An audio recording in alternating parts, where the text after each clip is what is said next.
Bab 1. Asas chart window. Panel yang lebih besar di tengah-tengah disebut chart window dan ianya memaparkan sejarah data instrumen kewangan.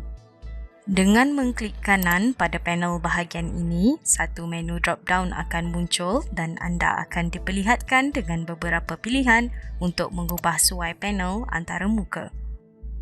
Sebagai contoh, jika anda mengklik kanan pada tertingkap carta tertentu, anda boleh membuka transaksi anda dengan menekan option Trading and New Order, atau anda boleh mengubah kerangka masa carta yang dipaparkan dengan mengklik Periodicity.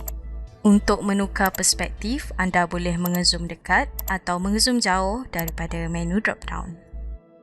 Dengan memilih Properties, anda boleh mengubah suai warna dan ciri umum lain untuk carta tertentu.